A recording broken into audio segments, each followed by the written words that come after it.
নমস্কার বন্ধুরা, নবদিগন্ত চ্যানেলের পক্ষ থেকে আপনাদের সকলকে জানাই স্বাগতম। তো বন্ধুরা, আজকে সকালের গুড মর্নিং জানিয়ে আমি আবার একটি নতুন আপডেট আপনাদের জন্য নিয়ে উপস্থিত হয়েছি আমার নবদিগন্ত চ্যানেলে। তো এখন আমি আপনাদের জন্য যে আপডেটটি নিয়ে উপস্থিত হয়েছি সেটি হচ্ছে এসএসসির 26,000 ইন সার্ভিস টিচারের চাকরি বাঁচানোর জন্য যে নিউমেরারি পোস্ট তৈরি করা হয়েছিল, সেই নিউমেরারি পোস্ট তৈরি করা হয়েছিল কার নির্দেশে, কোন বৈঠকে ঠিক হয়েছিল, সমস্ত কিছু এই ভিডিওতে আপনাদের সাথে আলোচনা করব।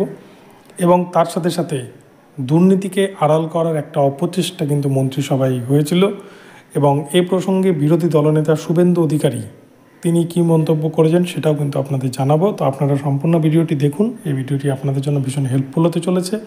তবে তার আগে বলে রেখি, যারা প্রথমবার চ্যানেলটি ভিজিট করছেন আপনারা অবশ্যই চ্যানেলটিকে সাবস্ক্রাইব করে নেবেন, কেননা এই ধরনের আপডেট সবার আগে সর্বপ্রথমে কিন্তু একমাত্র নবদিগন্ত চ্যানেল থেকে আপনারা পেয়ে যাবেন।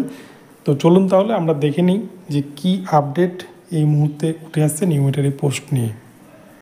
তো বন্ধুরা, সদ্য রাজ্যে 26,000 চাকরি বাতিল করেছে কলকাতা হাইকোর্ট, এবং শুধু তাই নয়, তার পাশাপাশি কিন্তু কলকাতা হাইকোর্টের দেবাংশু বসাক স্যারের যে ডিভিশন বেঞ্চ, সেই ডিভিশন বেঞ্চ কিন্তু সিবিআইকে নির্দেশও দিয়েছে যে নিউমেরারি পোস্ট তৈরি হয়েছে কার নির্দেশে এবং কিভাবে তৈরি হলো সমস্ত কিছু কিন্তু তদন্ত করে তা বের করার নির্দেশ দিয়েছেন সিবিআইকে ইতিমধ্যে দেবাংশু বসাক স্যার এবং মোহাম্মদ সাব্বার রাশিদের ডিভিশন বেঞ্চ।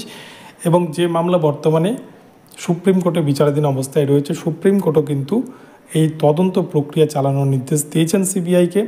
তো এই নিউমেরারি পোস্ট সম্পর্কে যেটুকুটা জানা যাচ্ছে, নিউমেরারি পোস্টের বিষয়টা কিন্তু রাজ্যের মন্ত্রিসভার ক্যাবিনেটেই কিন্তু ঠিক করা হয়েছিল, এবং সেখানে কিন্তু প্রায় প্রত্যেকটা মন্ত্রী হয়তো উপস্থিত ছিলেন, এবং তারা উপস্থিত থেকে কিন্তু এই দুর্নীতিকে আড়াল করার জন্য নতুনভাবে সিট ক্রিয়েট করে সেখানটায় তারা রিক্রুটমেন্ট করতে চাইছিলেন, যাতে এই যে 26,000 নিয়োগ হয়েছিল 2016 সালে, এই নিয়োগের ওপর যাতে কোনো প্রভাব না পড়ে, যাতে দুর্নীতিগ্রস্ত অযোগ্য টাকার বিনিময়ে যে সমস্ত শিক্ষক শিক্ষিকারা চাকরি পেয়েছেন তাদেরকে যাতে কোর্ট বাতিল না করতে পারে বা ক্যান্ডিডেটদের যাতে অভিযোগ না থাকে, সেই জন্য কিন্তু সরকার একটা চেষ্টা করেছিল যে নিউমেরারি পোস্ট ক্রিয়েট করে সেই পোস্টে যদি নিয়োগ করে দেওয়া যায় ক্যান্ডিডেটদের, তাহলে তাদের আর ক্ষোভ থাকবে না, হাইকোর্ট থেকে সমস্ত মামলা তুলে নেবে, এবং সেক্ষেত্রে কিন্তু রাজ্য সরকারের চিন্তাটা দূর হয়ে যাবে।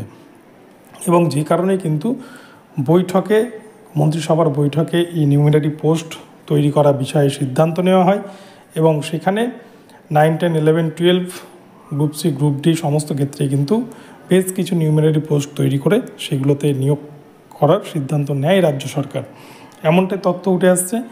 অপরপক্ষে রাজ্যের বিরোধী দলনেতা শুভেন্দু অধিকারী তিনি কিন্তু জানিয়েছেন যে নিউমেরারি পোস্ট কোন বৈঠকে ঠিক হয়েছিল, ক্যাবিনেটের কোন মন্ত্রিসভার বৈঠকে, সমস্ত কিছু তথ্য কিন্তু তার কাছে রয়েছে।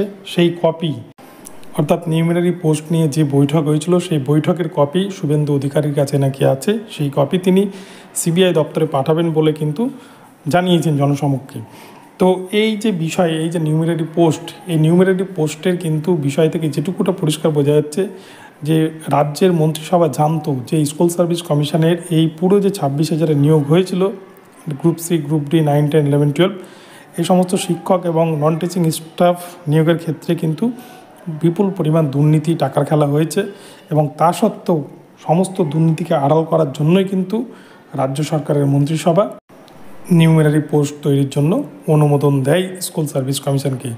যদিও নিউমেরারি পোস্ট কিন্তু রাজ্য সরকারের তৈরি করার কোনো ইখতিয়ার নেই, এটা আমরা কলকাতা হাইকোর্টের বিচার ব্যবস্থা চলাকালীন বা এই 26,000 চাকরি বাতিল মামলা যখন চলছিল তখন কিন্তু আমরা বিচারপতির মুখ থেকে শুনতে পেয়েছিলাম। এবং এছাড়াও বিচারপতি দেবাংশু বসাক এবং মোহাম্মদ সাব্বার রাশিদের ডিভিশন বেঞ্চ যে রায় দিয়েছেন, সেই রায়ের যে 273 এবং 74 পাতায় যে নিউমেরারি পোস্ট সম্পর্কে উল্লেখ করেছেন বিচারপতি দেবাংশু বসাকের ডিভিশন বেঞ্চ, সেখানে কিন্তু পরিষ্কার দুর্নীতির কথা উল্লেখ রয়েছে, এবং নিউমেরারি পোস্ট কিন্তু সেই দুর্নীতিকে আড়াল করার জন্যই যে তৈরি করা হয়েছিল এমনটা কিন্তু উল্লেখ রয়েছে সেই অর্ডার কপিতে। তো দেখা যাক, আগামী 16 জুলাই 2024 তারিখে এই মামলার চূড়ান্ত শুনানি রয়েছে সুপ্রিম কোর্টে, দেশের সর্বোচ্চ আদালতে ডিওয়াই চন্দ্রচূড় স্যারের বেঞ্চে। তো সেক্ষেত্রে কী নির্দেশ আসে সুপ্রিম কোর্টের তরফ থেকে সেটাই দেখার। যদিও রাজ্য সরকার কিন্তু এটা নিয়ে ভীষণ অস্বস্তির মধ্যে রয়েছে, স্কুল সার্ভিস কমিশন ভীষণ চাপের মধ্যে রয়েছে যে আদৌ 26,000 শিক্ষক অশিক্ষক কর্মীর চাকরি বাঁচবে কিনা, এটা নিয়ে কিন্তু একটা নতুন সমস্যা হয়তো আগামীতে দেখা দিতে পারে। তো কি হবে সুপ্রিম কোর্টের রায় কিন্তু পরিষ্কার বোঝা যাবে। তো বন্ধুরা, ভিডিওটি এখন এখানেই রইলো। যদি ভিডিওটি ভালো লাগে চ্যানেলটিকে সাবস্ক্রাইব করে দেবেন এবং এই ধরনের আপডেট প্রতিনিয়ত পেতে আমার চ্যানেলটি ফলো করতে থাকুন। ধন্যবাদ সকলকে, সকলে ভালো থাকবেন। পরবর্তীতে আবার নতুন আপডেট নিয়ে আসছি, দেখা হচ্ছে পরবর্তী ভিডিওতে। ধন্যবাদ।